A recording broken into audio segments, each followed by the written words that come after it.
We're going to continue with our inner life series today. We're looking at the importance of integrating our inner and outer lives. On week 3, we've been looking at how we can kind of pay attention to our inner life, thinking about why it's important to slow and reflect and take time, take stock.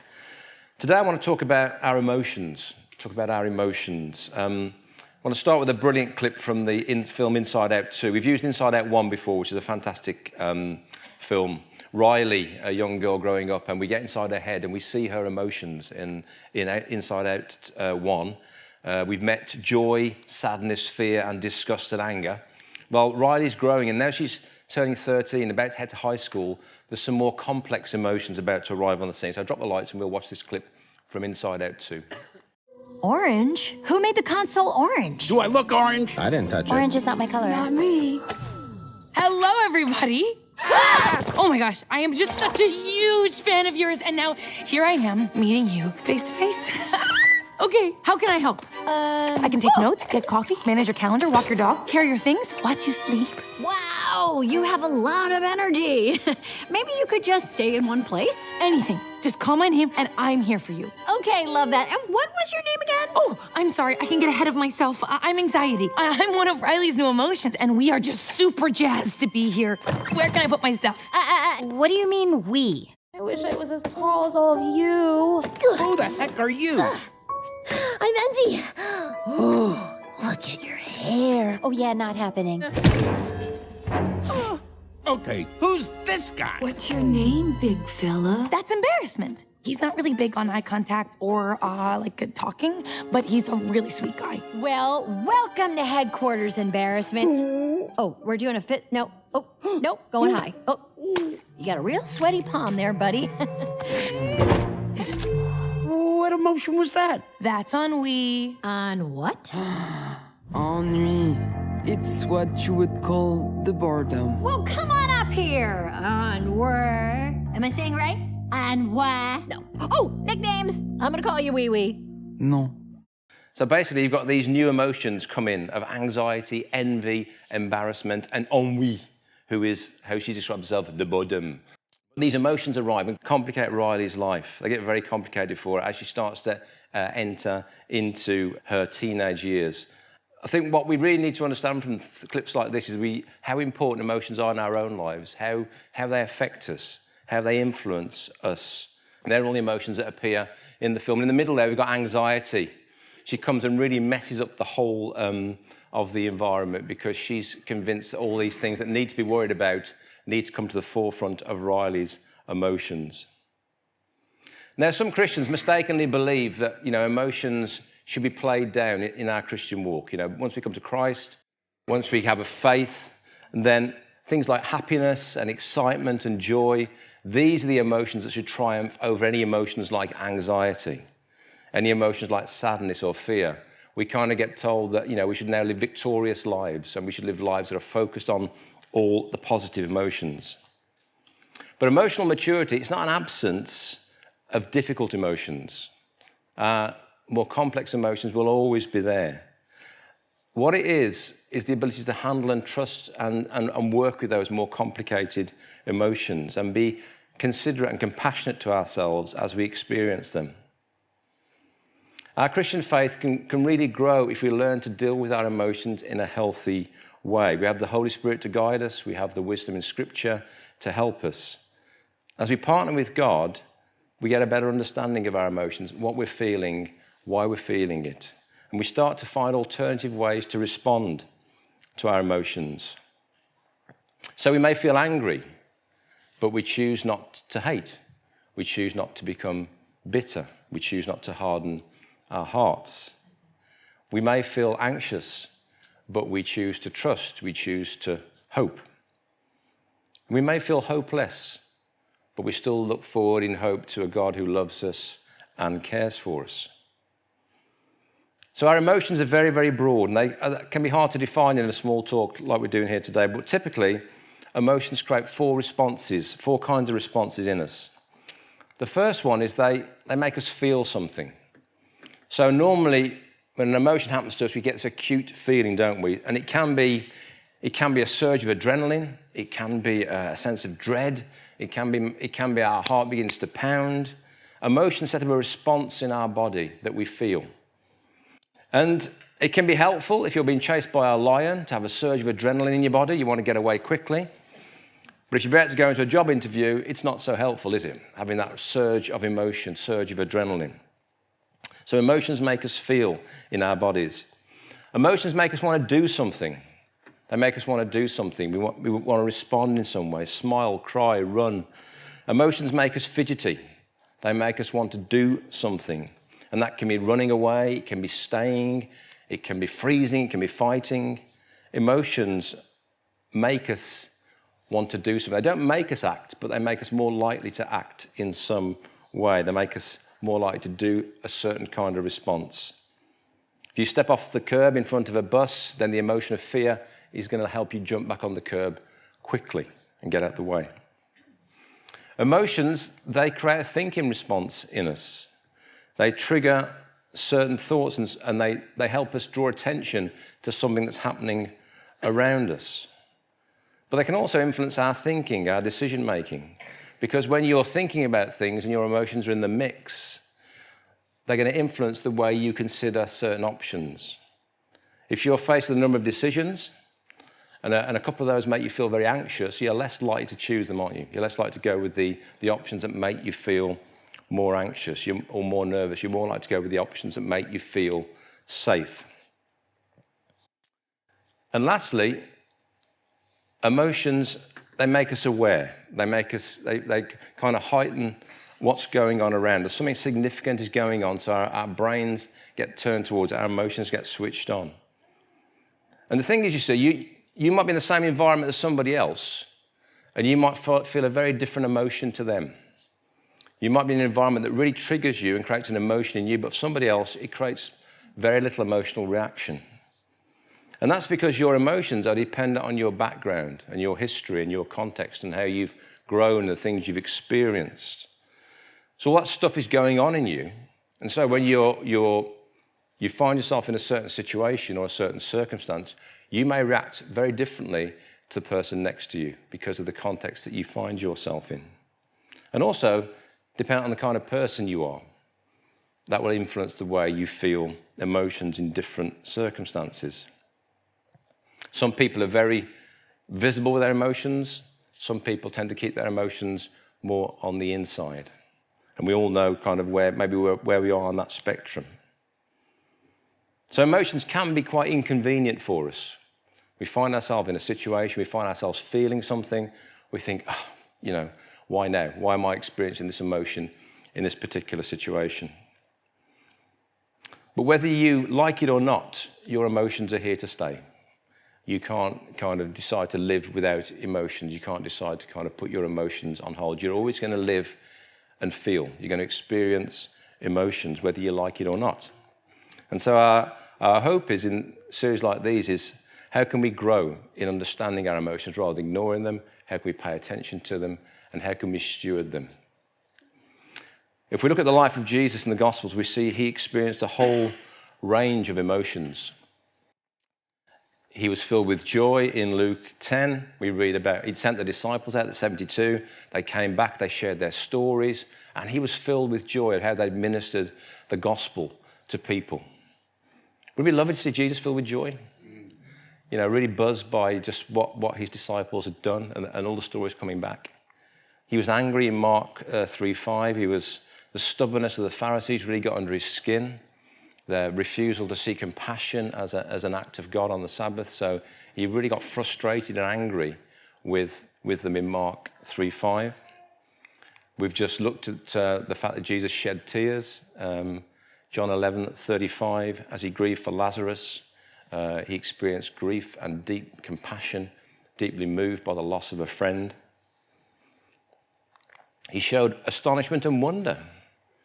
The face of the centurion really caused Jesus to go, wow, you've kind of got what the whole gospel message is, and it caused him to be astonished. Again, wouldn't it be great to see Jesus astonished, at the reaction of somebody around him?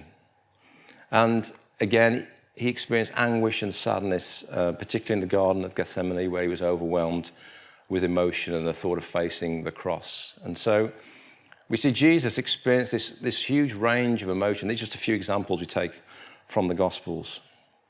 He experienced all these human emotions. But our experience of being emotionally vulnerable in church, well, it can be a bit more like... Checkmate. What significant contribution to bioengineering was made in Lucarian outposts on Cleanse? The universal atmospheric element compensator. Evaluate and conclude. A starship sensor is indicated as being pursued so closely that it occupies the same space as its pursuer. Correct. Identify object and its cultural significance. Klingon mummification glyph. What were the principal historical events on the planet Earth in the year 1987? Correct. What was Kira Kim Fa's first law of metaphysics? Nothing unreal exists. Correct. Adjust the sine wave of this magnetic envelope so that antineutrons can pass through it, but antigravitons cannot. Correct. What is the electronic configuration of gadolinium? Correct. How do you feel? How do you feel? How do you feel? I do not understand the question. How do you feel? Poor old Spock. Everything right, apart from that question. How do you feel? Perplexed. Spock is half human, half Vulcan, as you know, and he lives a life of suppressed emotion. So that question really, really throws him. And we can be a little bit like that as Christians. We can feel like we carry all the right Christian answers. You know, we carry all the right Christian responses. But then someone says, actually, how do you feel? How do you feel? And it can throw us because, you know, we're not really supposed to talk about some of the more complicated, maybe less Christian emotions. We want to live lives that are in line with people's expectations about how we should feel. So often we suppress our emotions. We give the correct response. And of course, the correct response in church to how do you feel is the same that you describe sandpaper, fine. Fine is the best way to describe us and to describe sandpaper, because that's what we've been conditioned to do. We describe ourselves as fine, and then we move on. And some people, I've found this many times, will even give you the answer fine before you've asked them the question, because they're so conditioned to actually to being asked, how do you feel? I feel fine. So it can be hard in church to express our emotions, to be emotionally vulnerable. But we do have a responsibility before God and before each other to try and be authentic with our feelings, trying to be authentic about where we are with our lives and our emotions. And I think the good news is that Riverside, I think, is a great place and is growing in emotional vulnerability and insight. And we do tend to be fairly real with each other. We have got past the fine, and we do tend to talk about, you know, how we really feel, what we're really experiencing. It's important that we become a church community where we can share our emotions with each other. We can become vulnerable. Paul says in 2 Corinthians 1:4, he says that we can comfort those in trouble with the comfort we receive from God. The church is a place where God's comfort should abound. And you might have gone through a difficult time and receive God's comfort. And then you can find someone else who's going through a difficult time, and you can share the comfort you've received with that person. You can be God's comfort to them. The church should be a place where God's comfort should be readily felt because we're willing to be emotionally vulnerable with each other. And it's only possible when we feel liberated to be honest about our lives and what we're really experiencing and what we're really feeling and going through. Vulnerability can be hard, but it's not nearly as costly as silence. If we choose to be silent about our emotions, silent about what we're feeling or experiencing, then we're actually cutting off God's comfort from each other. And so our heart is to make Riverside an increasingly safe place to be emotionally vulnerable, a place where we can express our emotions and not be judged for them, a place where we can authentically share what's going on in our lives with each other. And to receive God's comfort, that's what needs to happen. We need to be able to express what's really going on the inner life, on the inside. Now, the Bible doesn't tell us to suppress our emotions. The Bible doesn't say we can't live with our emotions. God has made us to be emotional people. But it does encourage us to be accountable with what we do with them. In his letter to the church in Ephesus, Paul writes, "In your anger, do not sin." Ephesians 4:26. Paul recognized that we get angry. We all do get angry about things. Certain things wind us up and frustrate us.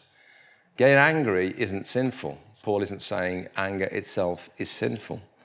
Paul's encouragement here is to manage our anger appropriately. What do we choose to do with the emotion that we're feeling? How do we handle our anger? So Paul encourages those in Ephesus, don't sin when you feel angry. Don't cause that emotion to tip you into action that you're not going to be proud of, that isn't going to be in line with God's response. In Genesis 4, we find the story of Cain and Abel. Cain is angry because he feels God has mistreated him. He feels he's been treated unjustly. He feels that God is favoring his brother Abel. And his anger could have dire consequences. So God knows this, and he speaks to Cain. He says these words to him. He says, the Lord said to Cain, why are you angry? Why is your face downcast? If you do what is right, will you not be accepted? But if you do not do what is right, sin is crouching at your door. It desires to have you, but you must rule over it. Cain is experiencing the powerful emotion of anger. And at this point, he hasn't sinned. He hasn't done anything with that emotion. But God said sin is crouching at his door. Sin is waiting for the opportunity to use that emotion of anger to cause him to do something dire. What he did with this emotion of anger was the key to his future. And if you read the story, you know that Cain didn't make a wise choice about what he did with his anger. He went on to murder his brother Abel. But God makes it clear that Cain has the ability to do something different with his emotion, to do something different. He says, you must rule over it. The inference in this passage is we can make decisions about, with God's help, about how we respond to our emotions, what we do with those powerful emotions like anger, how we steward them and have some degree of mastery over them. And that starts with awareness. It starts with being kind to ourselves. It starts with understanding why we feel these emotions. So knowing how to react to your emotions, it isn't easy because they make us do things quickly. They make us respond quickly. They supercharge our responses. But Jesus is a great example of a man who came and handled his emotions well. He experienced the whole range of emotions we see in the Gospels, but he managed his emotions in line with the heart of God. And so we know we've got a model that we can look towards in terms of how we manage our own emotions, what it means to be a normal, healthy human being who can manage their emotional responses. So Jesus accepted his emotions, he was aware of them, he felt them, and we need to do the same. We need to not just suppress our emotions just because we're following Jesus. But he wasn't controlled by them. He wasn't controlled by his emotions. They didn't overtake him. They didn't push him into sin. Let's revisit our friend anxiety for a moment. I'm sorry, I can get ahead of myself. I'm anxiety. You make Riley happy. Sadness makes her sad. Fear protects her from the scary stuff she can see, and my job is to protect her from the scary stuff she can't see. I plan for the future. Oh, I can show you. You're gonna love this. I was using that as a cup holder. Okay, so my team has run all the data and we're looking at the following likely scenarios. First, we don't take this camp seriously and we goof off with Bree and Grace. Riley looks really uncool in front of Val. She fails to impress the coach, does not become a firehawk, and finally arrives at high school. She has no one. She eats alone and only the teachers know her name. Ew. Okay, you and I are gonna be friends. Oh, this is a sad story. It's a ridiculous story. Look, again, love the energy, but you're being silly. None of this will actually happen. Right, whatever you say. You're the boss. That's anxiety. Joy is having none of it. She says, it's a ridiculous story. You're being silly. None of this will actually happen. Anxiety is extrapolating all the possibilities of what happens if Riley goes to school and makes no friends. Now, maybe that's how it will turn out. Maybe it won't. But anxiety is still feeling it. Anxiety is making Riley feel anxious about the possibilities of her future. And one of the vulnerabilities of our human brains is that we can extrapolate all these kind of different futures, can't we? We've got these incredible brains, but the vulnerability of them is we can think about all kinds of different futures, all kinds of different scenarios going forward. Some positive, some not so positive. We can feel anxiety about the what-ifs and the maybes about our future. And all these unknown scenarios, they create a sense of emotion. They make us feel. They make us feel maybe we just, we can't sleep. We have butterflies in our stomach. We feel all these things in our bodies because we've got anxiety, uncertainty. What should we do? Well, let's talk about how we can possibly handle our emotions well. So the first thing we need to do with our emotions is allow ourselves to feel all of our emotions fully and in a non-judgmental way. So if you're feeling anxious this morning, you need to recognize that you're feeling anxious. Not suppress that particular emotion, not to judge that emotion, not to judge yourself for feeling a particular emotion. It's really important that you allow yourself to feel what you're feeling and recognize what you're feeling. That's the first step towards sort of emotional well-being and health. Because if we're feeling what we class as a negative emotion, we'll try and kind of suppress it or push it down, and we'll try and focus on the positive emotions. But it's important to feel what you're feeling and recognize what you're feeling. So the first step to kind of developing that inner life is allowing yourself to feel, allowing yourself to feel what's going on. Linked to that, valuing what you're feeling, but don't necessarily responding to the demand of that emotion.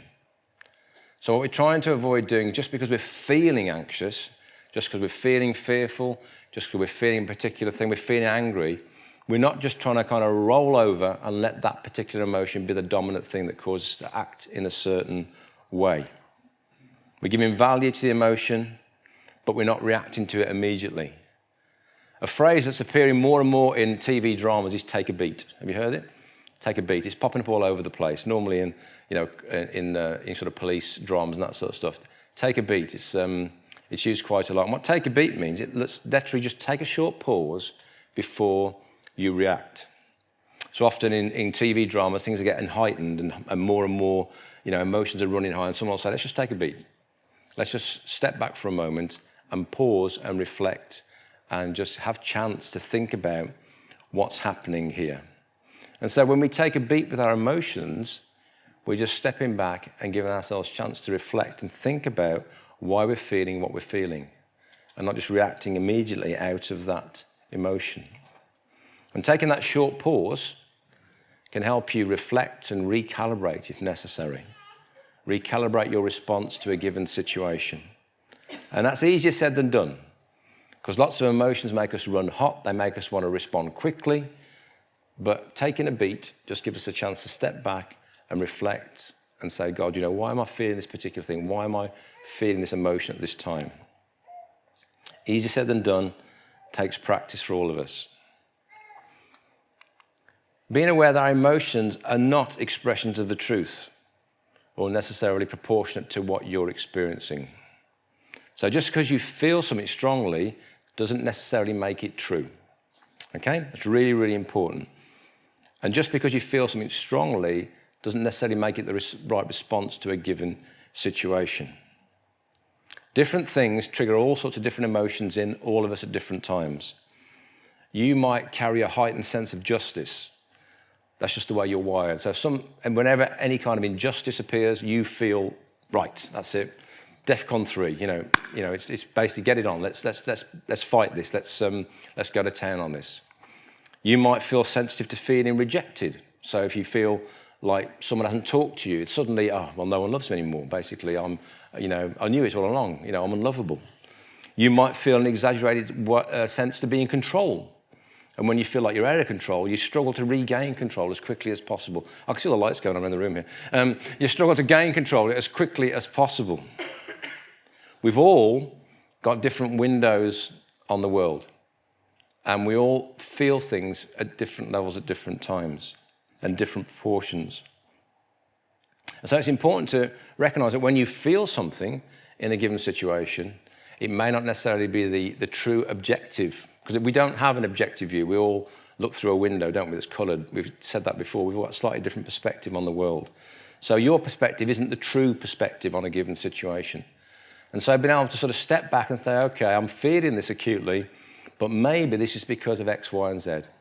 Maybe this happened in my past, and this is really making me, I got kind of bullied at school, so I hate kind of any kind of bullying scenario. It makes me go off on one. But I have to recognize that, because I could respond disproportionately to another situation. And you might have something in your background that triggers you to respond emotionally disproportionately in a given situation.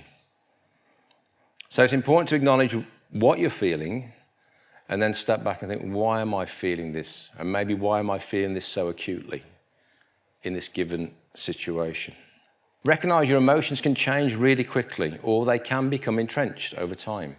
2-year-old kids screaming the place at one moment, next moment, happy as Larry. They flick, don't they? Their emotions are just rapidly changing all the time. They can be absolutely distraught, face down their pillow, refusing to talk to you. And the next minute, they're like, hey! And it's just like, what just happened? And their emotions are all over the place. And ours can be a little bit like that sometimes. We can very quickly go from one emotion to the next. Or we can become entrenched over time in a particular emotion. You can groove a response in your psyche that you kind of drop into an emotional response in a given scenario. When you're exposed to a certain kind of stimulus. I mean, this is where famous Sod's Law came from, Your bread always drops jam or butter side down, doesn't it? Your toast, if you drop it. It doesn't, it's purely random. But your brain says, I'm the sort of person, if I butter my bread, it's always going to hit the floor face down. I knew that would happen. It always happens to me. And you kind of groove an emotional response. Why life always lands butter side down. You might be a person who has grooved a certain response in a given situation. That you think, this always happens to me. This is the thing that always, and it doesn't. But emotionally, that's what it feels like. It feels like this is the way life is for me. This is what happens for me. I knew this would happen. This always happens. And we can get grooved into an emotional response. You can get entrenched into feeling that way. And occasionally, if something happens to reinforce that belief, then it grooves that response even more. So next time you feel life is landing butter side down, just stop and ask yourself, is that really what's taking place here? Is that really objective of what's happening in my life? Ask God in, invite him and say, God, why do I feel that this is the way I feel? Why does it feel this way for me? That I always end up with the short straw. I always end up with the whatever. Why is it feeling that way for me? Because you might have an emotion that's got kind of trapped or entrenched at some point because of something that happened to you, and God may want to come in and bring some healing and restoration and sort of a new perspective on your life. Your emotions are influenced by factors such as food, sleep, stress, and hormones. We don't always have control over our emotions, do we? We think we do. We think we're in control. We think we're kind of driving the good ship, Simon. But we don't always have control over our emotions. And all sorts of factors can influence the way we feel and the way we respond. Elijah, you can read in the Bible, in Kings, was overwhelmed to the point of wanting God to end his life. He'd been confronted by the evil queen Jezebel. You can read about this in Kings chapter 9. He was just utterly at the end of his rope. And the first thing God does is basically encourage him to eat, drink, and rest. So, get some rest, Elijah. Here's some food. Here's some drink. Basically, your body is at the end of itself. You're exhausted. Just rest, and then we'll talk. And then I'll remind you actually of who you are, of who I am. But he didn't start there. God didn't start by trying to remind Elijah of the truth. He started by dealing with some of the physical things that were presenting themselves. So when you're overwhelmed by emotions, you might just need to take a beat, to stop, to rest, to eat, to drink, just to pause, recalibrate, give yourself a chance to basically refresh, and then come back with maybe a slightly different perspective. Be aware how your past emotions can intensify some of your emotional reactions. We're all products of our past. And your emotions are sometimes like a time machine. They can take you back into something very, very quickly. When you experience a situation that is similar, or you're triggered by something, quickly you're ported back into something that happened to you previously, and you begin to feel the pain of that emotion kind of projected onto the current situation you find yourself into. Even you can be transported back into something that happened to you as a child. And sometimes, You know, someone has somehow triggered you and they get all the unpaid bills. They get all the stuff from your childhood, they get all the stuff from your teenage years. Suddenly the person in front of you is getting all these unpaid emotional bills because they've triggered a response in you related to your past. So be careful. Be careful you don't try and put all these unpaid bills on the poor person in front of you just because they remind you of your teacher, or they remind you of your dad, or they remind you of something that happened to you at school. You know, your emotions will trick you into thinking, this person is the one who's responsible. And if you're in any kind of leadership or social care or influence, or you'll find yourself occasionally getting unpaid bills. You've probably experienced it. Or retail, anything, you'll get unpaid bills because essentially someone is kind of emotionally dumping on you something that's completely unrelated to you. So we need to be aware that we carry pain and hurt from the past, and occasionally things will happen, and we need to make sure we don't kind of deposit those on someone else. We find ourselves feeling something really acutely or disproportionately, we have to say, God, what's going on inside? Why am I feeling this way about this given situation? If you have an acute emotional reaction at any point during your day, it's good at the end of the day to stop and reflect and think, why did I feel that so acutely? Why did I feel that particular thing so acutely today, God? What was going on for me? What's going on the inside? Why did I feel it the way I felt it? You might go back to someone and say, sorry, I felt like I brought unpaid bills to you today because, I was reminded of something that when you said so-and-so, it reminded me of something in my past. So you might need to kind of keep short accounts with people and say, actually, I'm sorry because you got something that was disproportionate. And lastly, allow God to inform your emotion. Invite his challenge as well as his comfort. So what do I mean by that? Well, what we're saying is we want God to comfort us in our emotions. We want God to be there and support us. But also occasionally, we want God to challenge in our emotions. We want him to gently say, why are you acting that way? Why are you responding that way? Is there something where you need healing or transformation? And so we want that gentle challenge from the Lord as well to grow and continue to be healed and transformed in the place of our emotions. So in summary for today then, emotions are funny things. We know that they happen at the most inconvenient times. We feel them in all sorts of different ways.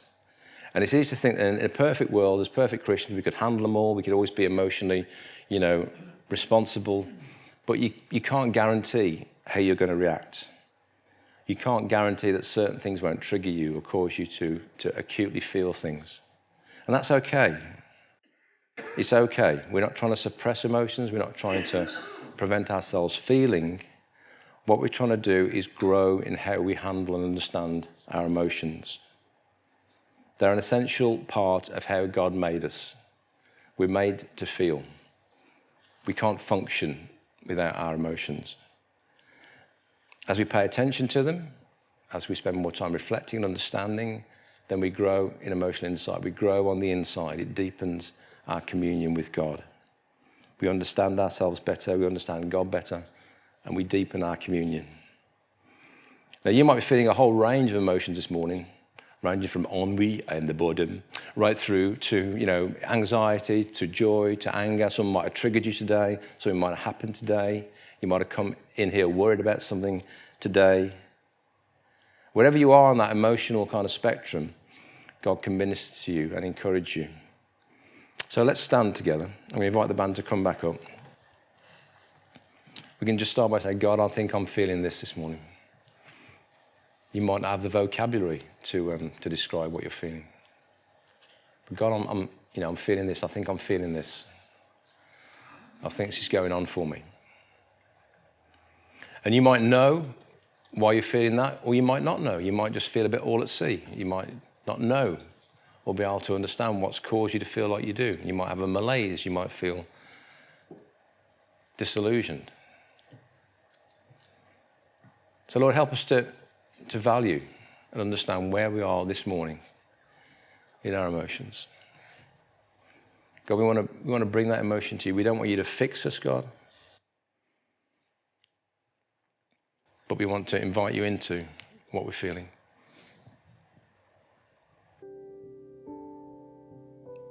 He loves us.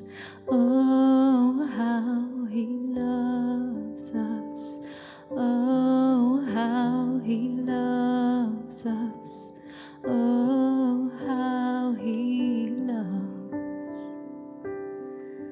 Yes, he loves us. Oh, how he loves us.